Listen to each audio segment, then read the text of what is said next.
Ambati Rambabu CM చంద్రబాబుపై చేసిన అనుచిత వ్యాఖ్యల నేపథ్యంలో పోలీసులు 2 ఎఫ్ఐఆర్లు నమోదు చేశారు. దీనికి సంబంధించిన పూర్తి వివరాలు మా ఏపీ బ్యూరో చీఫ్ రామారావు అడిగి తెలుసుకుందాం. రామారావు చెప్పండి. నరేష్, ఈ రోజు మధ్యాహ్నం నుంచి ఇప్పటి వరకు దాదాపుగా 8 గంటల పాటు సాగిన ఉత్కంఠ, ఉద్రిక్తత, అదేవిధంగా తెలుగుదేశం పార్టీ, జనసేన, బీజేపీ కార్యకర్తలు అంబటి రాంబాబు ఇంటిని, కార్యాలయాన్ని ముట్టడించిన ఉత్కంఠకు తెరబడింది. కొద్దిసేపటి క్రితమే పోలీసులు అంబటి రాంబాబుని వ్యూహాత్మకంగా అరెస్ట్ చేసి తీసుకువెళ్లారు. వజ్రవాహనంలో ఆయన తరలించే సమయంలో, ఆయన బయటికి తీసుకొచ్చే సమయంలో కూడా పోలీసులు మీద, అదేవిధంగా అంబటి రాంబాబు ఆయన అనుచరుల మీద తెలుగుదేశం పార్టీ కార్యకర్తలు, అక్కడికి వచ్చిన సామాన్య ప్రజానీకం సైతం కోడిగుడ్లు, టమాటాలు విసరడంతో పాటు ఆ వజ్రవాహనం పైకి రాళ్లు విసిరారు. దీంతో పోలీసులు అక్కడ గ్లాస్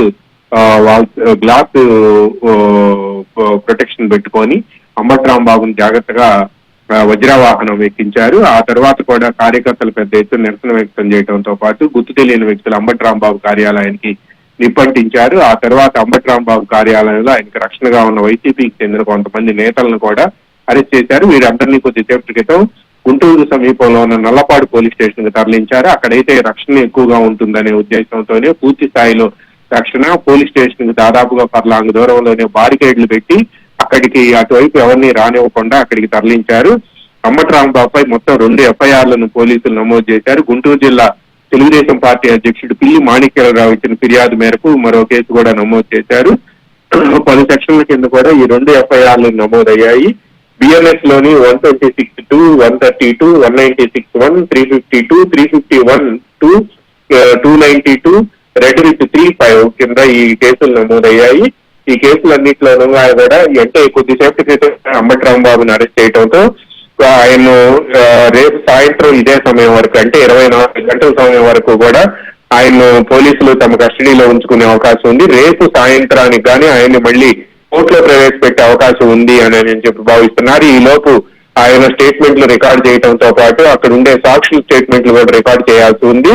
అంబటి రాంబాబు నివాసం వద్ద కొద్ది మంది అంటే తెలుగుదేశం పార్టీ కార్యకర్తలు ఈ రోజు మధ్యాహ్నం 3 గంటల నుంచి అక్కడికి పెద్ద ఎత్తున చేరుకున్నారు. దాదాపుగా 5-6 వేల మంది కార్యకర్తలు, అదేవిధంగా జిల్లాలోని వివిధ ప్రాంతాల నుంచి వచ్చిన వాళ్లతో పాటు చివరకు స్టూడెంట్స్ కూడా అక్కడికి చేరుకొని నిరసన వ్యక్తం చేశారు.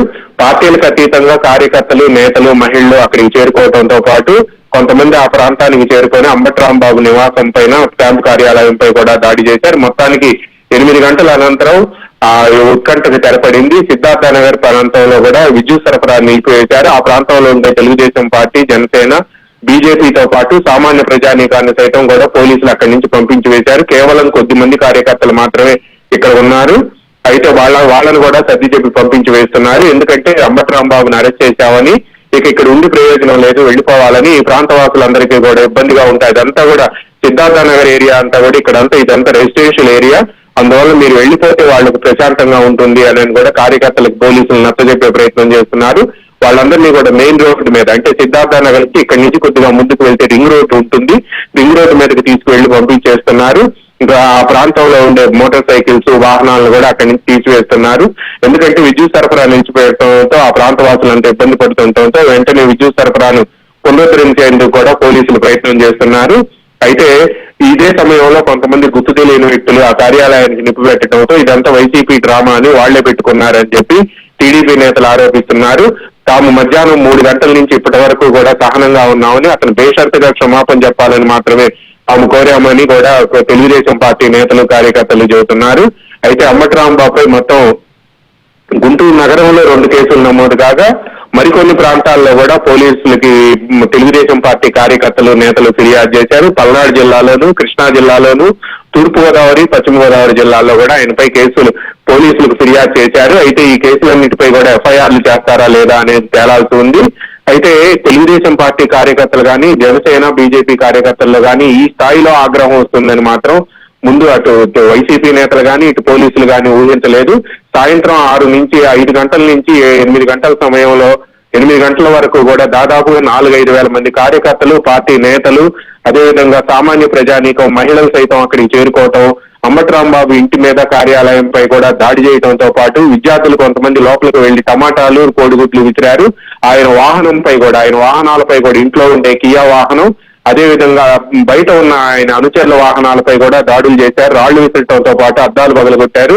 కొంతమంది పెట్రోల్ తీసుకొని వచ్చి వాహనాలను దగ్ధం చేసేందుకు ప్రయత్నించగా పోలీసులు అడ్డుకొని వారిని వారించి పంపించి వేశారు.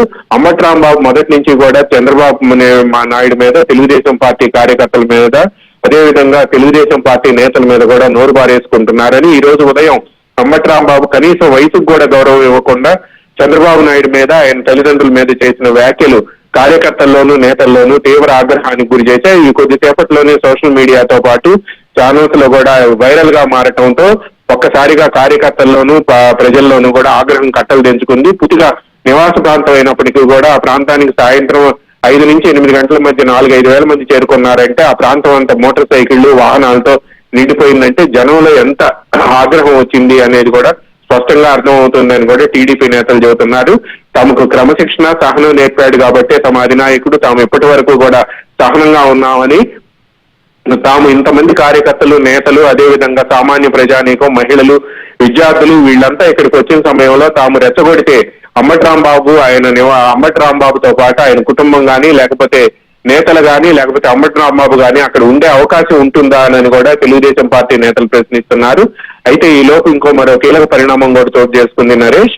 అంబటి రాంబాబు సతీమణి విజయలక్ష్మి తనని తన భర్తతో పాటు మొత్తం 60 మందిని అక్రమంగా నిర్బంధించారు అని చెప్పి హైకోర్టులో హౌస్ మోషన్ పిటిషన్ దాఖలు చేసింది. అయితే ఈ పోలీసులు ఆయన అరెస్ట్ చేయడంతో ఈ హౌస్ మోషన్ పిటిషన్ ఇన్ఫెక్చువస్ అయ్యే అవకాశం ఉంది Naresh. Right Rama Rao, thanks for the update.